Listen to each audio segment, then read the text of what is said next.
మనం ఇంగ్లీష్లో ఒకటి అంటాం కదా, you are what you eat అని.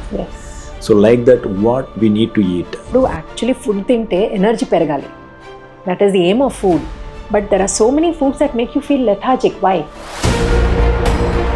హోల్ గ్రెయిన్ అంటే నిజంగా హోల్ గ్రెయిన్ ఉందా దాంట్లో? నో ప్రిజర్వేటివ్స్ అంటే నిజంగా అబ్సల్యూట్లీ ప్రిజర్వేటివ్స్ లేవా? ఆయిల్ మీద నో కొలెస్ట్రాల్ అని రాస్తారు. What is the source of the oil seed?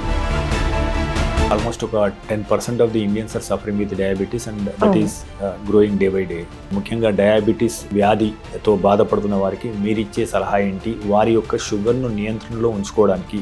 Rice మానేసి ఆర్ ఫుడ్ చాలా తగ్గించేస్తే నాకు షుగర్ కంట్రోల్ అయిపోతుంది. Those are all myths. ఇప్పుడు లో గ్లైసమిక్ ఇండెక్స్ రైస్ అని చాలా రకంగా వస్తున్నాయి. Diabetic rice, low glycemic index. నిజంగా అది లో గ్లైసమిక్ ఇండెక్స్? నిజంగా does it not bring up your sugar levels?